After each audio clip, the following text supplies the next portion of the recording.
Ego the Living Planet has been shown to counteract/heal those infected by Knull, done when he was a baby planet or just like a very young planet. As a young planet, he fought Knull alongside Silver Surfer, even giving Surfer some extra power for the fight and the win after to bring the universe back to life. Now that Ego is a much older planet and has grown in power, it's not hard to believe that he could hold his own in a fight against Knull. Ego currently seems to outrank Knull in energy projection, but not in fighting skills. Ego has proven his battle abilities in fights against Galactus. In one instant, Ego had gone insane, and Galactus didn't even engage before he had help. Knull was defeated by being thrown into the sun, as light is his weakness. Ego was also thrown into a sun, but instead of being his end, it actually just made him more powerful since it activated his photosynthetic form of revitalization. Chthon, who knows? Everyone says it different, is an elder god of Earth and the planet's first black magic master. He outranks Knull in energy projection too, but not in fighting skills and intelligence. There is an argument that Knull would win a fight between the two because some Sims of his have defeated Chthon in the past. However, I think there's more to that story. So Chthon was summoned by Carnage but couldn't be controlled. He was only defeated when Jubilee Van Scotter showed up with the Toxic Sim and her own Darkhold Augmented Sim, and Ray is also Darkhold Augmented. The Darkhold was written by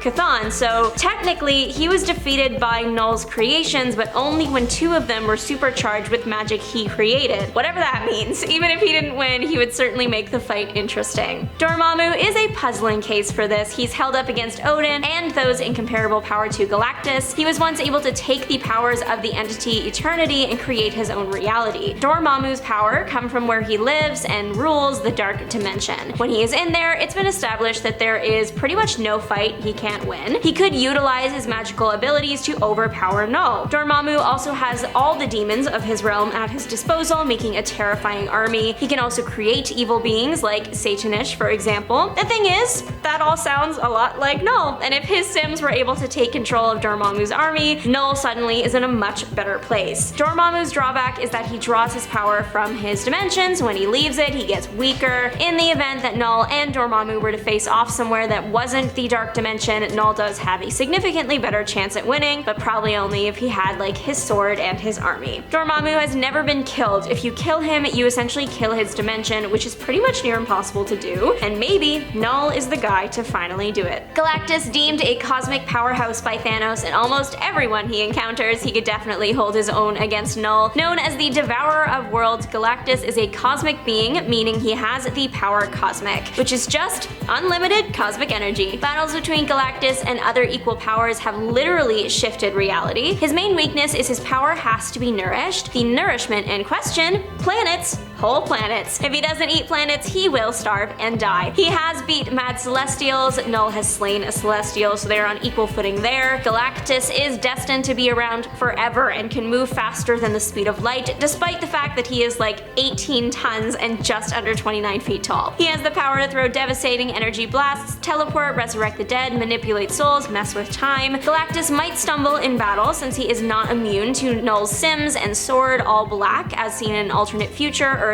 14,412, but then Knull was also partially defeated when Silver Surfer's surfboard, created by Galactus, was combined with Thor's hammer. Logos is three things, and they are all cosmic entities: Master Order, Lord Chaos, and the In-Betweener, who was made by Order and Chaos as their agent of universal balance. They fused together after the Beyonders destroyed the 7th form universe, creating the 8th form. The order of the universe was still being established, so where the Living Tribunal was the top of the food chain last time, that could be changed with the Reformation. Order and Chaos eliminated the tribunals so they could be the top of multiversal law. They combined together right after that so they could really be at the top, making them Logos. Like Knull, they can also kill Celestials, and they did. It's assumed that Logos has unlimited power. Master Order and Lord Chaos were regarded by a gauntlet-wielding Thanos to be more powerful than Galactus. Eventually, Logos was split back into 3 pieces. They were too powerful otherwise altogether. All 3 pieces of the entity entity outrank Knull, so that definitely works in their favor when it comes to a battle with him.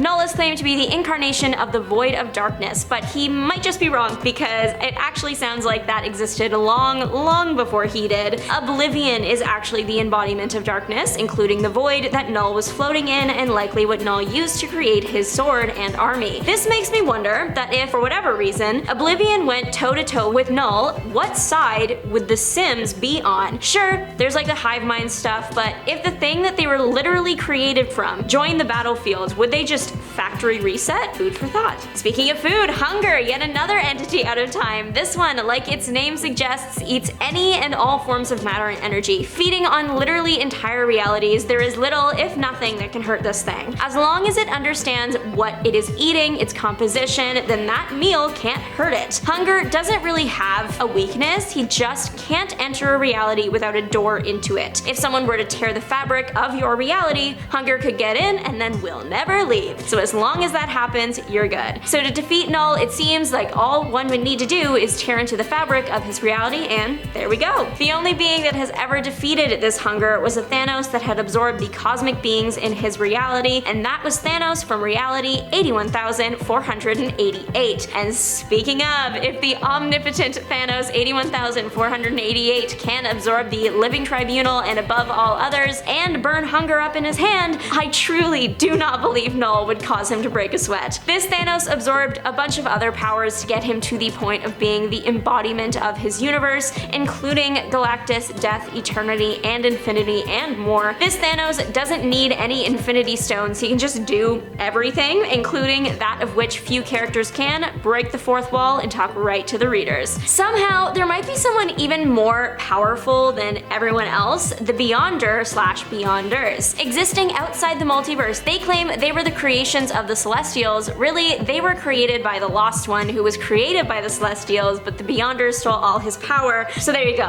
Anyway, some things the Beyonders can do. A Beyonder kid created Secret Wars, that weird like gladiator match from the 80s. The Beyonders launched a coordinated attack where they all attacked the Celestials at the same time and killed all but one. The reason the Beyonders were acting up was because they wanted to destroy the multiverse to get rid of someone else and then hoped when it restarted that the guy would just be gone. So if you tried to stop them blowing up the multiverse, they had no choice but to go after you too. When the first Beyonder was introduced, he was the most powerful thing ever, able to take out entities like Lord Chaos, Master Order, Eternity, the In-Betweener, Infinity, and Living Tribunal. No matter what, Beyonders can still manipulate reality, they have the power to build entire universes at their fingertips. They can shift realities, just not time travel in the traditional sense, I guess. And finally, the one below all is likely way more powerful than Knull or anyone else on this list. The one below is the other half of the one above all, the most powerful being ever. Above all creates, below all destroys, and together they are the beginning and ending of everything. Below all is a destroyer so that one day above all can recreate everything. Below all doesn't really have a brain. As the embodiment of the concept of all things destruction and darkness, it operates purely on impulse, at least that's what Bruce Banner has theorized. Below all is also easily able to warp reality. Banner has a special connection to below all since it's the source of the gamma radiation that created the Hulk. Bruce Banner had another theory that Knull was actually connected to the one below all somehow, that he were under his control or an aspect of the mindless beast. The one below all can't create, but his domain, the below place, which he controls, has spawned many an evil entity. Anti-All is one evil being that spawned from this place,